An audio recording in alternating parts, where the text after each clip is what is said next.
Halo Sobat Mentor, berjumpa lagi dengan saya M. Budi Santosa, Wakil Pemimpin Radio Digital ID Channel. Ya, Sobat Mentor, bagaimana kabar Anda usai libur panjang dan rangka peringatan Hari Kemerdekaan ke-81 Republik Indonesia yang jatuh pada Senin 17 Agustus 2026 lalu? Bagaimana pula kabar koleksi portofolio Anda seiring dibukanya kembali perdagangan pasca long weekend, di mana indeks harga saham gabungan atau IHSG melompat cukup tinggi ke zona hijau dengan ditopang oleh sejumlah katalis positif yang mulai muncul di bursa saham domestik. Apakah Anda merupakan salah satu dari pelaku pasar yang sibuk melakukan aksi beli di sepanjang perdagangan hari kemarin? Atau justru masih melanjutkan aksi tunggu dan cermati alias wait and see, sembari menunggu penerapan keputusan terbaru dari Morgan Stanley Capital International atau MSCI pada 1 September 2026 mendatang? Lalu dengan kondisi pasar yang demikian, strategi dan pendekatan apa saja yang kiranya bakal Anda pilih dalam aktivitas berinvestasi dalam kurun waktu beberapa pekan ke depan, agar peluang yang ada di pasar dapat dimaksimalkan dengan seoptimal mungkin. Untuk semakin melengkapi referensi Anda dalam menata strategi dan pendekatan tersebut, kali ini dengan masih dilingkupi suasana perayaan HUT ke-81 Republik Indonesia, kami akan membahas seputar pelaksanaan program prioritas pemerintah, di mana kali ini kami akan berfokus pada pelaksanaan program sekolah rakyat yang telah dimulai sejak 14 Juli 2025 lalu di 63 titik lokasi yang tersebar di seluruh Indonesia. Usai pelaksanaan gelombang pertama tersebut, pemerintah kembali menggelar masa pengenalan lingkungan sekolah atau MPLS lewat gelombang lanjutan yang dilaksanakan secara serentak pada Juli 2026 lalu dengan penambahan jumlah titik lokasi rintisan dan permanen baru. Ketertarikan kami untuk membahas program sekolah rakyat dipicu oleh rasa penasaran bahwa betapa sorot kamera dari media massa dan juga animo masyarakat luas hingga juga pengamatan dari kalangan pakar dan juga pengamat nasional yang harus diakui cukup minimal bila dibandingkan dengan program prioritas pemerintah yang lain seperti pelaksanaan pemberian makan bergizi gratis atau MBG yang secara operasional berada di bawah kendali Badan Gizi Nasional atau juga soal pendirian Koperasi Desa Merah Putih atau KDMP yang berada di bawah naungan Kementerian Koperasi atau Kemenkop dan juga Kementerian Koordinator Pangan terkait dengan jejaring produk subsidi pertanian seperti benih, pupuk, dan sejumlah kebutuhan agraris secara luas. Padahal bila menilik peran dan manfaat yang ditimbulkan di masyarakat, pelaksanaan program sekolah rakyat juga tidak bisa disepelekan begitu saja.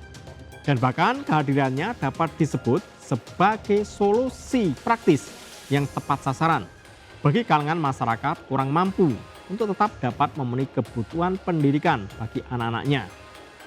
Hal ini tak lepas dari konsep dasar program sekolah rakyat yang memang sengaja disediakan sebagai bentuk kehadiran pemerintah dalam memenuhi kebutuhan pendidikan gratis bagi anak-anak dari keluarga prasejahtera, keluarga miskin, dan bahkan miskin ekstrim, mulai dari tingkat SD, SMP, hingga SMA, dengan tujuan untuk memutus rantai kemiskinan di tingkat masyarakat paling bawah. Secara khusus, pemerintah telah menentukan sasaran program prioritasnya yaitu kelompok masyarakat yang masuk dalam pengelompokan kesejahteraan ekonomi di posisi terbawah, yaitu 10% penduduk termiskin atau sangat miskin yang masuk dalam kategori desil 1 dan juga kelompok 10 hingga 20% penduduk terbawah atau kategori miskin yang masuk dalam kategori desil 2. Guna mewujudkan target tersebut, pemerintah telah mengucurkan anggaran sebesar 7 triliun rupiah pada 2025 yang digunakan untuk pembangunan fisik permulaan sebagai tahap awal operasional dan rintisan. Anggaran tersebut kemudian ditambah lagi sebesar 24,9 triliun rupiah dalam anggaran pendapatan dan belanja negara atau APBN 2026 yang terbagi atas 20 triliun rupiah untuk pembangunan fisik gedung baru di berbagai titik lokasi dan 4,9 triliun rupiah untuk biaya operasional. Tak cukup di situ saja, pemerintah melalui Kementerian Pekerjaan Umum juga tengah bersiap menambah pembangunan 100 unit sekolah rakyat baru dengan alokasi anggaran sekitar 20,301 triliun rupiah. Keseluruhan dana anggaran tersebut termasuk dalam realisasi penggunaan dana pendidikan yang sesuai undang-undang. Sengaja disisihkan minimal sebesar 20% dari total APBN nasional. Dalam pelaksanaan operasionalnya, sekolah rakyat sengaja menggunakan konsep asrama atau boarding school agar seluruh kebutuhan siswa baik untuk keperluan sekolah dan juga pemenuhan kebutuhan sehari-harinya dapat disediakan secara maksimal oleh pemerintah, di mana seluruh biaya pendidikan, tempat tinggal di asrama, pemenuhan kebutuhan makan dan gizi, hingga perangkat pendukung belajar sepenuhnya disediakan oleh pemerintah.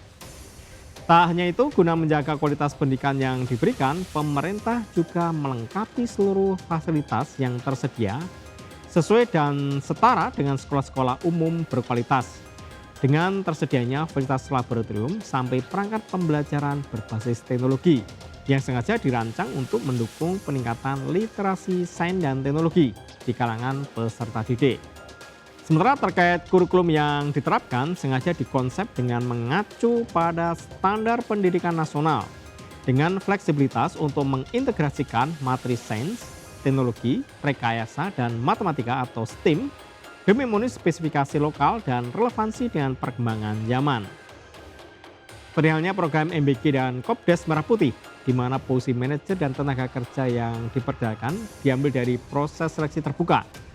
Program Sekolah Rakyat juga membuka seleksi resmi pemerintah yang melibatkan aparat sipil negara atau ASN, pegawai pemerintah dengan perjanjian kerja atau SPPK, serta lulusan pendidikan profesi guru atau PPG yang direkrut melalui sistem seleksi calon aparatur negara atau SSCASN yang berada di bawah naungan Badan Kepegawaian Nasional.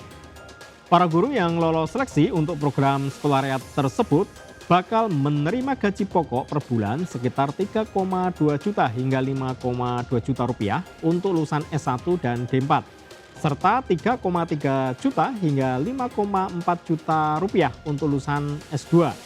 Dengan penetapan besaran gaji pokok disesuaikan dengan tingkat pendidikan serta masa kerja golongan atau MKG. Besaran gaji pokok yang diterima tersebut bersifat setara dan tidak dibedakan dengan gaji guru reguler. Yang keduanya didasarkan pada Peraturan Presiden Nomor 11 Tahun 2024 tentang gaji dan tunjangan P3K. Artinya, bila seorang guru sekolah rakyat dan guru reguler memiliki golongan serta masa kerja yang sama, maka nominal gaji pokok yang diterima juga tidak akan mengalami perbedaan. Namun pada praktiknya penghasilan yang diterima guru sekolah rakyat oleh sebagian pihak dinilai berpotensi lebih tinggi dengan yang didapat oleh guru reguler, lantaran adanya berbagai komponen tunjangan yang diberikan pemerintah berkaitan dengan lokasi penugasan maupun karakteristik pekerjaan yang dijalankan. Misalnya saja dijelaskan bahwa sistem operasional sekolah rakyat yang menggunakan sistem asrama dan berada di wilayah yang notabene memiliki kondisi khusus, sehingga membuka kemungkinan guru yang bertugas mendapat tunjangan tertentu sesuai dengan ketentuan yang berlaku.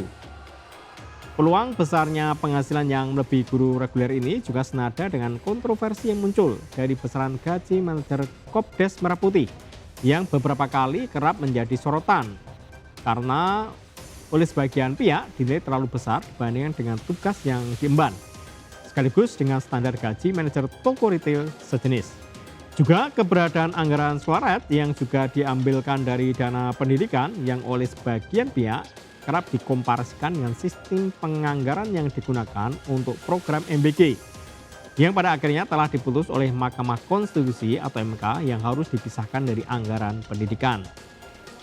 Namun lagi-lagi dengan dampak dan manfaatnya yang harus diakui mulai dirasakan oleh kelompok masyarakat prasejahtera dan masyarakat golongan bawah lainnya, sorot media dan pemberitaan serta perhatian dan kritik, silang pendapat termasuk juga usulan dan masukan dari kalangan pengamat sejauh ini justru cenderung sepi dan menempatkan program sekolah rakyat dalam keheningan di tengah kinerjanya yang sudah mulai berjalan. Maka akan seperti apa nasib sekaligus peluang pengembangan pelaksanaan program sekolah ke depan? Apakah masih akan tetap bertumbuh di tengah kesunyian tanpa adanya sumbang saran dari pihak lain yang lebih tertarik nimbrung pada program MBG dan Kopdes Merpati yang lebih seksi dan menarik secara pemberitaan. Demikian program di Editorial edisi kali ini. Saya M. Budi Santosa pamit undur diri. Pantau terus berita ekonomi, bisnis, dan pasar modal hanya di Editorial TV, editchannel.com, dan media sosial Edik Channel. Sampai jumpa.